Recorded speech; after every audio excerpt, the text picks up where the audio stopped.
ਜਿਵੇਂ ਹੀ ਰੱਜੀ ਜਗਜੀਵਨ ਦੇ ਮੋਟਰਸਾਈਕਲ ਦੇ ਪਿੱਛੇ ਬੈਠੀ, ਉਸਦੀ ਨਿਗਾਹ ਅਚਾਨਕ ਲਾਲੇ ਦੀ ਦੁਕਾਨ ਵਿੱਚ ਕੰਮ ਕਰਦੇ ਛੋਟੂ ਉੱਤੇ ਪੈ ਗਈ। ਛੋਟੂ ਕੋਲ ਦਿਸੇ ਦਾ ਸਕੂਟਰ ਦੇਖ ਕੇ ਉਹ ਸਮਝ ਗਈ ਕਿ ਉਸਨੂੰ ਦਿਸੇ ਨੇ ਪਿੱਛਾ ਕਰਨ ਲਈ ਭੇਜਿਆ ਸੀ। ਉਹ ਆਪਣੇ ਗੁੱਸੇ ਉੱਤੇ ਕਾਬੂ ਕਰਦੀ ਬੋਲੀ, ਜਗਜੀਵਨ, ਤੈਨੂੰ ਇਹ ਕੀ ਥੋੜ੍ਹੇ ਦਿਨਾਂ ਬਾਅਦ ਝੱਲ ਚੜ੍ਹ ਜਾਂਦਾ? ਕਦੇ ਆਹ ਸੂਟ ਕਦੇ ਉਹ ਸੂਟ ਦੇ ਕਿਤੇ ਤੂੰ ਮੇਰੇ ਵਿੱਚੋਂ ਮਸ਼ੂਕ ਵਾਲੀ ਫੀਲਿੰਗਸ ਤਾਂ ਨਹੀਂ ਲੈਣ ਲੱਗ ਪਿਆ? ਮਸ਼ੂਕ ਵਾਲੀ ਫੀਲਿੰਗਸ ਲੈਂਦਾ ਤਾਂ ਹਾਂ, ਜਗਜੀਵਨ ਹੱਸ ਕੇ ਬੋਲਿਆ, ਇਸ ਦੇ ਵਿੱਚ ਮਾੜਾ ਕੀ ਹੈ? ਰੋਕ ਰੋਕ ਮੋਟਰਸਾਈਕਲ ਰੋਕ। ਰੱਜੀ ਜਗਜੀਵਨ ਦੀ ਢੂਹੀ ਵਿੱਚ ਮੁੱਕਾ ਮਾਰਦੀ ਬੋਲੀ। ਜਗਜੀਵਨ ਨੇ ਮੋਟਰਸਾਈਕਲ ਸੜਕ ਕਿਨਾਰੇ ਰੋਕ ਦਿੱਤਾ। ਰੱਜੀ ਪਿੱਛੋਂ ਉਤਰ ਕੇ ਉਸਦੇ ਅੱਗੇ ਆ ਕੇ ਖੜੀ ਹੋ ਗਈ। ਉਹ ਮੋਟਰਸਾਈਕਲ ਦੀ ਚਾਬੀ ਘੁਮਾ ਕੇ ਉਸਨੂੰ ਬੰਦ ਕਰਦੀ ਬੋਲੀ, ਇਹ ਗੱਲ ਮਜ਼ਾਕ ਤੱਕ ਤਾਂ ਠੀਕ ਹੈ, ਪਰ ਜੇ ਤੂੰ ਸੀਰੀਅਸ ਹੈ ਤਾਂ ਇਹ ਗੱਲ ਜਮਾ ਠੀਕ ਨਹੀਂ। ਗਲਤ, ਸਰਾਸਰ ਗਲਤ ਆ। ਉਹ ਜਗਜੀਵਨ ਵੱਲ ਦੇਖਦੀ ਬੋਲੀ, ਦੇਖ ਆਪਾਂ ਚੰਗੇ ਦੋਸਤ ਹਾਂ, ਬਚਪਨ ਤੋਂ ਇਕੱਠੇ ਪੜ੍ਹੇ ਹਾਂ, ਸਕੂਲ ਤੋਂ ਫਿਰ ਕਾਲਜ, ਹੁਣ ਕੰਮ ਵੀ ਇਕੱਠੇ ਕਰ ਰਹੇ ਹਾਂ। ਜਿੰਨੀ ਚੰਗੀ ਤਰ੍ਹਾਂ ਆਪਾਂ ਇੱਕ ਦੂਜੇ ਨੂੰ ਸਮਝਦੇ ਹਾਂ ਸ਼ਾਇਦ ਹੀ ਕੋਈ ਸਮਝਦਾ ਹੋਵੇ। ਤੂੰ ਮੇਰੇ ਘਰ ਦੀਆਂ ਮਜਬੂਰੀਆਂ ਤੇ ਮੈਂ ਤੇਰੀ ਜ਼ਿੰਦਗੀ ਦੇ ਉਤਾਰ ਚੜ੍ਹਾਅ ਤੋਂ ਖੂਬ ਵਾਕਿਫ ਹਾਂ। ਜਗਜੀਵਨ, ਮੈਂ ਇਸ ਦੋਸਤੀ ਨੂੰ ਰਿਸ਼ਤਿਆਂ ਦਾ ਨਾਮ ਨਹੀਂ ਦੇਣਾ ਚਾਹੁੰਦੀ। ਮੈਂ ਨਹੀਂ ਚਾਹੁੰਦੀ ਕਿ ਆਪਣੇ ਵਿੱਚ ਕੋਈ ਇਸ਼ਕ ਜਿਹੀ ਬੁਝਾਰਤ ਹੱਲ ਕਰਨ ਨੂੰ ਹੋਵੇ। ਇਸ਼ਕ ਬੰਦਸ਼ਾਂ ਪੈਦਾ ਕਰਦਾ ਹੈ, ਪਹਿਲਾਂ ਤੇਰੀਆਂ ਅੱਖਾਂ ਦੇ ਘੇਰੇ, ਫਿਰ ਤੇਰੀਆਂ ਬਾਹਾਂ ਦੇ ਘੇਰੇ। ਇਹ ਆਪਣੀ ਦੋਸਤੀ ਵਿੱਚ ਜੋ ਆਜ਼ਾਦੀ ਹੈ ਸਭ ਖਤਮ ਹੋ ਜਾਵੇਗੀ। ਜਗਜੀਵਨ ਰੱਜੀ ਨੂੰ ਵਿੱਚੇ ਟੋਕਦਾ ਬੋਲਿਆ, ਪੈ ਗਿਆ ਤੈਨੂੰ ਦੌਰਾ। ਐਂ ਲੱਗਦਾ ਜਿਵੇਂ ਕਿਸੇ ਚੰਗੇ ਲਿਖਾਰੀ ਦਾ ਲੇਖ ਯਾਦ ਕਰਕੇ ਆਈ ਹੋਵੇਂ ਤੇ ਫੜ ਕਰਕੇ ਸੁਣਾ ਰਹੀ ਹੋਵੇਂ।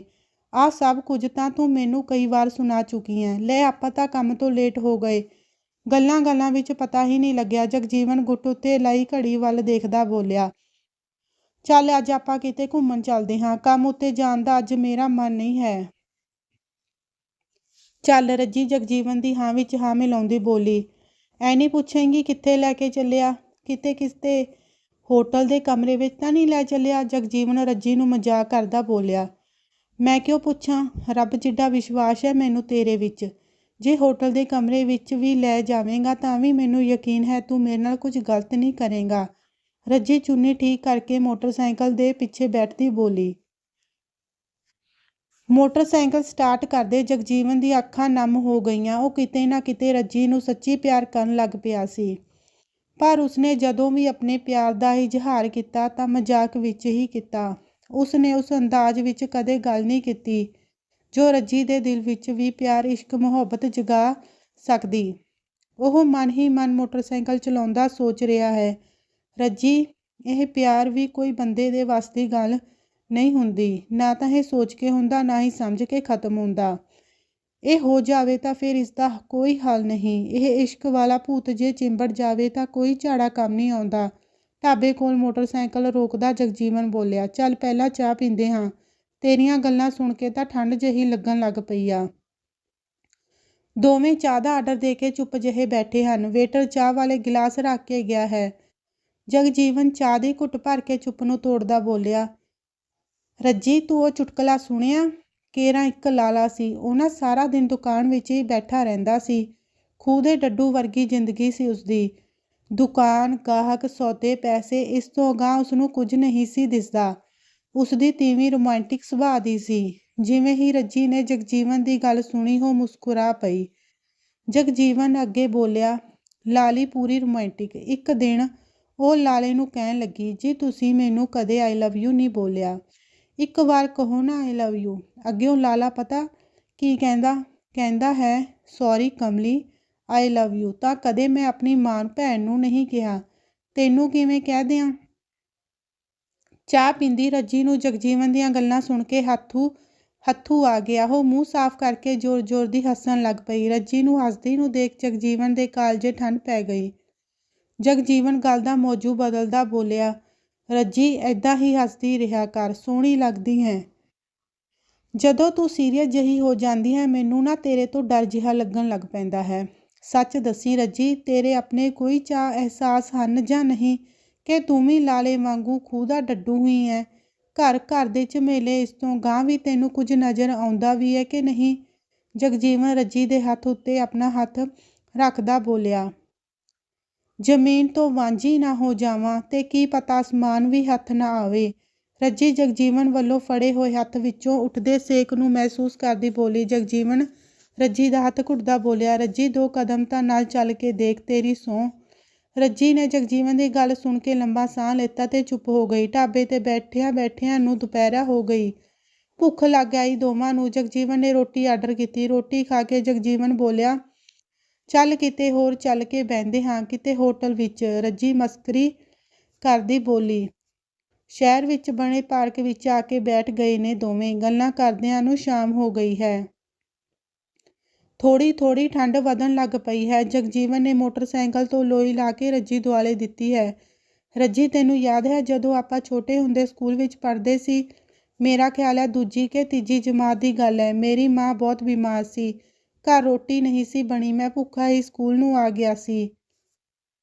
ਜਦੋਂ ਮੇਰੇ ਤੋਂ ਭੁੱਖ ਬਰਦਾਸ਼ਤ ਨਹੀਂ ਹੋਈ ਤਾਂ ਮੈਂ ਤੇਰੀ ਰੋਟੀ ਕੱਢ ਕੇ ਖਾ ਗਿਆ ਸੀ। ਤੈਂ ਮੇਰੀ ਸ਼ਿਕਾਇਤ ਪੰਜਾਬੀ ਵਾਲੀ ਭੈਣ ਜੀ ਨੂੰ ਲਾ ਦਿੱਤੀ ਸੀ। ਭੈਣ ਜੀ ਨੇ ਮੈਨੂੰ ਬਗੈਰ ਕੋਈ ਗੱਲ ਪੁੱਛਿਆ ਬਹੁਤ ਮਾਰਿਆ ਸੀ ਤੇ ਜਮਾਤ ਵਿੱਚੋਂ ਬਾਹਰ ਕੱਢ ਦਿੱਤਾ ਸੀ। ਮੈਂ ਜਮਾਤ ਦੇ ਬਾਹਰ ਖੜਾ ਹੋ ਰਿਹਾ ਸੀ। ਜਦੋਂ ਕਿਸੇ ਜਵਾਕ ਨੇ ਤੈਨੂੰ ਮੇਰੀ ਮਾਂ ਦੀ ਬਿਮਾਰੀ ਬਾਰੇ ਦੱਸਿਆ ਤਾਂ ਤੂੰ ਵੀ ਜਮਾਤ ਅੰਦਰੋਂ ਬਾਹਰ ਆਈ ਗਈ ਸੀ। ਮੈਨੂੰ ਰੋਂਦੇ ਨੂੰ ਜੱਫੀ ਪਾ ਕੇ ਸੌਰੀ ਮੰਗੀ ਸੀ। ਮੇਰੇ ਹੰਝੂ ਸਾਫ਼ ਕਰਦੀ ਨੇ ਤੈਂ ਮੈਨੂੰ ਚੁੰਮ ਲਿਆ ਸੀ ਤੇ ਕਿਹਾ ਸੀ, ਜਗਜੀਵਨ, ਜਿੰਨੀ ਦੇਰ ਤੇਰੀ ਮਾਂ ਠੀਕ ਨਹੀਂ ਹੋ ਜਾਂਦੀ ਮੈਂ ਰੋਜ਼ ਤੇਰੇ ਲਈ ਰੋਟੀ ਲੈ ਕੇ ਆਇਆ ਕਰੂੰ। ਤੂੰ ਭੁੱਲਿਆ ਨਹੀਂ ਉਹ ਸਭ? ਰੱਜੀ ਜਗਜੀਵਨ ਵੱਲ ਦੇਖਦੀ ਬੋਲੀ। ਭੁੱਲ ਕਿਵੇਂ ਸਕਦਾ? ਇੱਕ ਹੰਝੂ ਜਗਜੀਵਨ ਦੀ ਅੱਖ ਵਿੱਚੋਂ ਵਹਿ ਤੁਰਿਆ। ਰੱਜੀ ਜਗਜੀਵਨ ਦਾ ਹੰਝੂ ਸਾਫ਼ ਕਰਕੇ ਉਸਨੂੰ ਬਾਹਾਂ ਵਿੱਚ ਲੈ ਕੇ ਬੋਲੀ, ਤੂੰ ਮੇਰੀ ਰੂਹ ਦਾ ਹਾਣੀ ਹੈ, ਚੰਗਾ, ਸਾਰੀ ਦੁਨੀਆ ਤੋਂ ਚੰਗਾ। ਅੱਜ ਦੇ ਚੁੱਪ ਕਰਵਾਉਣ ਤੇ ਉਦੋਂ ਦੇ ਚੁੱਪ ਕਰਵਾਉਣ ਵਿੱਚ ਕੁਝ ਫਰਕ ਰਹਿ ਗਿਆ। ਜਗਜੀਵਨ ਰੋਂਦਾ ਹੱਸ ਕੇ ਬੋਲਿਆ। ਰੱਜੀ ਬੋਲੀ, ਜੇ ਗਲਤ ਮਤਲਬ ਨਹੀਂ ਕੱਢੇਗਾ ਤਾਂ ਆਪਣੀਆਂ ਅੱਖਾਂ ਬੰਦ ਕਰ। ਜਿਵੇਂ ਹੀ ਜਗਜੀਵਨ ਨੇ ਅੱਖਾਂ ਬੰਦ ਕਰੀਆਂ, ਰੱਜੀ ਜਗਜੀਵਨ ਨੂੰ ਚੁੰਮਦੀ ਬੋਲੀ, ਆਪਣਾ ਪਿਆਰ ਅੱਜ ਵੀ ਉਹੀ ਹੈ ਜਿਸ ਵਿੱਚ ਕੋਈ ਮੈਲ ਨਹੀਂ ਹੈ। ਜਿਵੇਂ ਹੀ ਜਗਜੀਵਨ ਰੱਜੀ ਨੂੰ ਬੱਸ ਸਟੈਂਡ ਲਾ ਕੇ ਗਿਆ, ਜਿਵੇਂ ਹੀ ਰੱਜੀ ਮੋਟਰਸਾਈਕਲ ਤੋਂ ਉਤਰ ਕੇ ਘਰ ਨੂੰ ਆਈ, ਰਾਹ ਵਿੱਚ ਲਾਲੇ ਦੀ ਦੁਕਾਨ ਵਿੱਚ ਦੀਸਾ ਬੈਠਾ ਦਿਖਾਈ ਦਿੱਤਾ। ਉਹ ਰੱਜੀ ਵੱਲ ਦੇਖ ਕੇ ਆਪਣੀਆਂ ਮੁੱਛਾਂ ਉੱਤੇ ਹੱਥ ਫੇਰਦਾ ਲਾਲੇ ਨੂੰ ਬੋਲਿਆ, ਯਾਰ, ਆਪਾਂ ਪਹਿਲਾਂ ਹੀ ਦੁਨੀਆ ਵਿੱਚ ਆ ਗਏ। ਜਦੋਂ ਅਸੀਂ ਜਵਾਨ ਹੋਏ ਉਦੋਂ ਸਾਲੀ ਕੋਈ ਘਾਹ ਵੀ ਨਹੀਂ ਸੀ ਪਾਉਂਦੀ ਤੇ ਅੱਜ ਜਿਸਨੂੰ ਦੇਖੋ ਕੱਛ ਵਿੱਚ ਸੱਜਰਾ ਮਾਰ ਲਈ ਫਿਰਦਾ। ਸਾਲਾ ਭਾਂਬੜ ਜਿਹਾ ਵੱਲ ਜਾਂਦਾ ਦੇਖ ਕੇ, ਯਾ ਬਾਤ ਤੋ ਹੈ ਸਰਦਾਰ ਜੀ। ਦੀਸੇ ਦੀ ਹਾਂ ਵਿੱਚ ਹਾਂ ਮਿਲਾਉਂਦਾ ਲਾਲਾ ਬੋਲਿਆ। ਪੈਸੇ ਵਾਲੇ ਦੇ ਮੂਹਰੇ ਕੌਣ ਬੋਲਦਾ? ਡਰਦੇ ਲਾਲੇ ਨੇ ਵੀ ਹਾਂ ਵਿੱਚ ਹਾਂ ਮਿਲਾ ਦਿੱਤੀ। ਉੱਦਾਂ ਅੰਦਰੋਂ ਅੰਦਰੀ ਲਾਲਾ ਦੀਸੇ ਤੋਂ ਦੁਖੀ ਬਹੁਤ ਹੈ। ਦੀਸੇ ਨੂੰ ਬੈਠਾ ਦੇਖ ਕੇ ਕੋਈ ਤੀਵੀਂ ਦੁਕਾਨ ਵਿੱਚ ਨਹੀਂ ਵੜਦੀ। ਰੱਜੀ ਨੇ ਜਿਵੇਂ ਹੀ ਦੀਸੇ ਨੂੰ ਦੇਖਿਆ ਉਹ ਆਪਣੀ ਚੁੰਨੀ ਨਾਲ ਸਰੀਰ ਕੱਜਦੀ ਆਪਣੇ ਆਪ ਨੂੰ ਬੋਲੀ, ਉਹ ਮਾਂ ਕੀ ਕਹਿੰਦੀ ਹੁੰਦੀ ਆ, ਦਾਦੇ ਮੰਗਾਉਣਾ। ਉੱਦਾਂ ਘਰ ਆ ਕੇ ਧੀਏ ਕਹੀ ਜਾਵੇਗਾ। ਭਲਾ ਧੀ ਨੂੰ ਦੇਖ ਕੇ ਕੌਣ ਮੁੱਛਾਂ ਉੱਤੇ ਹੱਥ ਫੇਰਦਾ, ਦੋਗਲਾ ਜਿਹਾ। ਰੱਜੀ ਲੰਬੀ ਡਿੰਗ ਪੱਟ ਕੇ ਘਰ ਆ ਪਹੁੰਚੀ। ਘਰ ਵੜੀ ਤਾਂ ਅੱਗੇ ਮਾਂ ਘਰ ਆਈ ਨੂੰ ਰੋਜ਼ ਪੁੱਛਦੀ ਸੀ, ਆ ਗਈ ਰੱਜੀ? ਅੱਜ ਉਹ ਚੁੱਪ ਹੈ, ਉਸਨੇ ਕੁਝ ਨਹੀਂ ਪੁੱਛਿਆ। ਰੱਜੀ ਸਮਝ ਗਈ ਕਿ ਪਿੱਛੇ ਘਰੇ ਦੀਸਾ ਆਇਆ ਹੋਣਾ, ਉਹੀ ਅੱਗ ਲਾ ਕੇ ਗਿਆ। ਰੱਜੀ ਨੂੰ ਜਗਜੀਵਨ ਦਾ ਉਹ ਹੰਝੂ ਜੋ ਉਸਨੇ ਗੱਲਾਂ ਕਰਦੇ ਨੇ ਵਹਾਇਆ ਸੀ ਭੁੱਲ ਹੀ ਨਹੀਂ ਰਿਹਾ। ਗੁਸਲਖਾਨੇ ਵਿੱਚ ਲੀੜੇ ਬਦਲਣ ਗਈ ਰੱਜੀ ਨੇ ਜਲਦੀ ਦੇਣੀ ਜਗਜੀਵਨ ਨੂੰ ਫੋਨ ਲਾ ਲਿਆ ਤੇ ਪੁੱਛਿਆ, ਕਿਵੇਂ ਹੈ? ਅੱਗੇ ਉਹ ਜਗਜੀਵਨ ਬੋਲਿਆ, ਤੂੰ ਸਰਦੂਲ ਬਾਈ ਦਾ ਉਹ ਗੀਤ ਸੁਣਿਆ? ਕਦੇ ਉਸ ਪੈਰ ਥੱਲੇ, ਕਦੇ ਉਸ ਪੈਰ ਥੱਲੇ, ਕਾਹਤੋਂ ਠੋਕਰਾਂ ਤੂੰ ਮਾਰੇ, ਅੱਗੇ ਬੜੇ ਦੁੱਖ ਝੱਲੇ, ਮਰ ਮੁੱਕਿਆਂ ਤੋਂ ਜੀਣ ਦੇ ਸਵਾਲ ਪੁੱਛਦੀ ਐ ਨੀ ਤੂੰ ਜਾਣ ਜਾਣ ਕੇ, ਪਤਝੜ ਵਿੱਚ ਪੱਤਿਆਂ ਤੋਂ ਹਾਲ ਪੁੱਛਦੀ ਐ ਨੀ ਤੂੰ ਜਾਣ ਜਾਣ ਕੇ।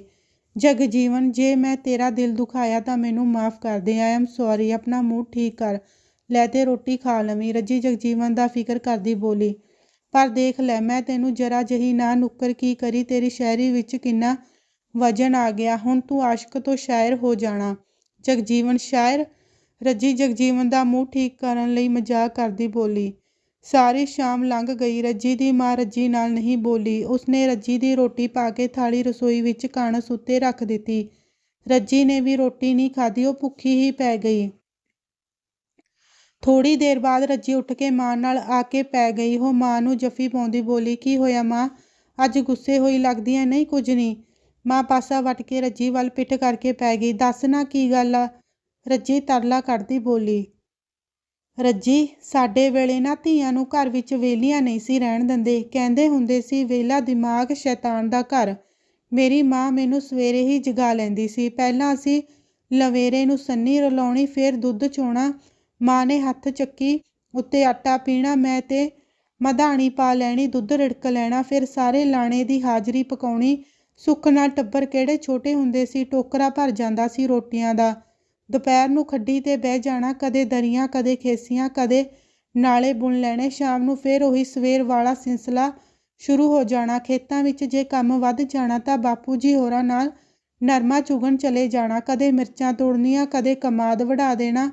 ਆਪਣੇ ਮੂੰਗਫਲੀ ਬਹੁਤ ਹੋਇਆ ਕਰਨੀ ਸੀ, ਉਸਨੂੰ ਦਿਨੇ ਧੁੱਪੇ ਖਿਲਾਰ ਦੇਣਾ, ਫਿਰ ਸ਼ਾਮ ਨੂੰ ਦਿਨ ਢਲਣ ਤੋਂ ਪਹਿਲਾਂ ਇਕੱਠੀ ਕਰਕੇ ਨੀਰੇ ਵਾਲੇ ਅੰਦਰ ਰੱਖ ਦੇਣੀ। ਫਿਰ ਵੀ ਮਾਂ ਕਹਿੰਦੀ ਹੁੰਦੀ ਸੀ, ਵੇਲੜੇ ਨਹੀਂ ਕੁਝ ਸਿੱਖ ਲੈ, ਸੂਟ ਕੱਢ ਕੇ ਫੁੱਲ ਬੂਟੀਆਂ ਪਾਉਣੀਆਂ ਸਿੱਖ ਲੈ, ਨਹੀਂ ਤਾਂ ਤੇਰੀ ਸੱਸ ਨੇ ਤੈਨੂੰ ਤਾਨੇ ਮਾਰਿਆ ਕਰਨੇ ਨੇ।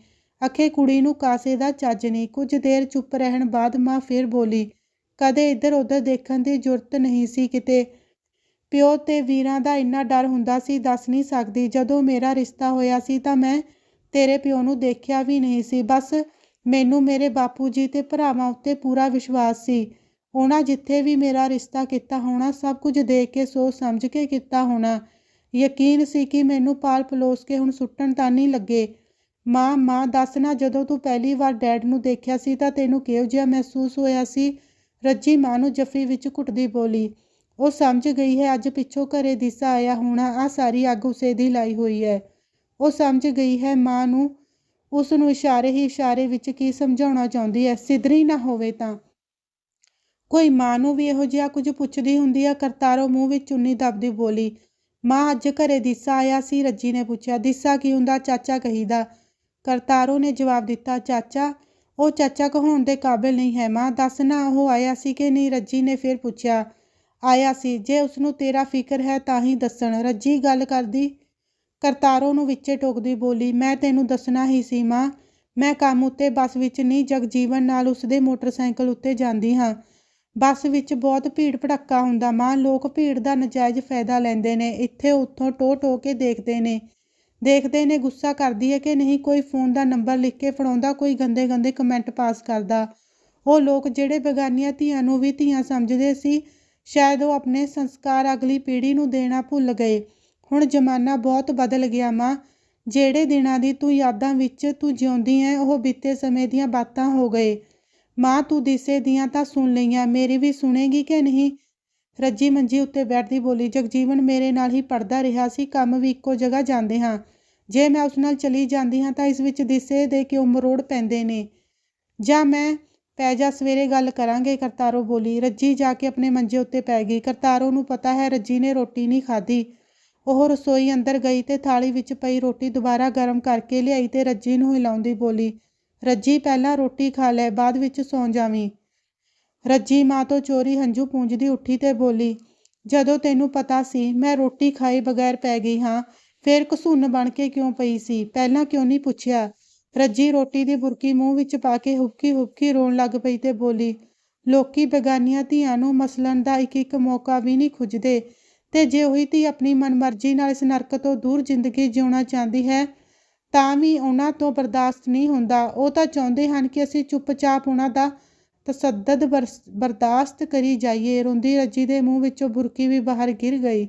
ਰੱਜੀ ਦੀ ਰੋਂਦੀ ਦੀ ਆਵਾਜ਼ ਸੁਣ ਕੇ ਹਰਬੰਸ ਉੱਠ ਖੜਿਆ ਤੇ ਇਉਂ ਕਰਤਾਰੋ ਸਮਝ ਗਈ ਕਿ ਹਰਬੰਸ ਕੀ ਕਹਿ ਰਿਹਾ ਹੈ। ਠੀਕ ਆ, ਮੈਂ ਦਿਸੇ ਦੀ ਕਹੀ ਇੱਕ ਨਹੀਂ ਸੁਣਦੀ, ਪੈ ਜਾ। ਰੋਂਦੀ ਰੱਜੀ ਨੂੰ ਚੁੱਪ ਕਰਵਾ ਕੇ ਕਰਤਾਰੇ ਨੇ ਆਪ ਬੁਰਕੀਆਂ ਤੋੜ ਕੇ ਰੋਟੀ ਖਵਾਈ ਤੇ ਪਲਾਸ ਕੇ ਉਸਨੂੰ ਪਾ ਦਿੱਤਾ। ਸਵੇਰ ਹੁੰਦੇ ਸਾਰ ਜਗਜੀਵਨ ਦਾ ਫੋਨ ਆਇਆ। ਉਸਨੇ ਕਿਹਾ, ਗੁੱਡ ਮਾਰਨਿੰਗ, ਕਿਵੇਂ ਹੈ? ਰੱਜੀ ਨੇ ਸੁੱਤੀ ਉੱਠ ਕੇ ਪਈ ਨੇ ਜਵਾਬ ਦਿੱਤਾ, ਸਤਿ ਸ਼੍ਰੀ ਅਕਾਲ ਜੀ, ਠੀਕ ਆ। ਜਗਜੀਵਨ ਬੋਲਿਆ, ਤੂੰ ਹੰਸਰਾਜ ਹੰਸ ਦਾ ਉਹ ਗਾਣਾ ਸੁਣਿਆ? ਇਹ ਜੋ ਸਿੱਲੀ ਆਉਂਦੀ ਹੈ ਹਵਾ, ਕਿਤੇ ਕੋਈ ਰੋਂਦਾ ਹੋਵੇਗਾ, ਯਾਦਾਂ ਮੇਰੇ ਵਾਂਗੂ ਸੀਨੇ ਨਾਲ ਲਾ, ਕਿਤੇ ਕੋਈ ਰੋਂਦਾ ਹੋਵੇਗਾ। ਦੱਸ ਤੈਨੂੰ ਕਿਵੇਂ ਪਤਾ ਲੱਗਿਆ? ਰੱਜੀ ਨੇ ਹੈਰਾਨ ਹੋ ਕੇ ਪੁੱਛਿਆ। ਆਸ਼ਿਕ ਹਾਂ ਜਨਾਬ ਤੁਹਾਡੇ। ਜੇ ਤੂੰ ਮੇਰੇ ਤੋਂ ਚੋਰੀ ਸਾਹ ਵੀ ਲਏ ਤਾਂ ਮੈਂ ਉਹ ਵੀ ਗਿਣ ਸਕਦਾ। ਧੰਨਵਾਦ ਜੀ।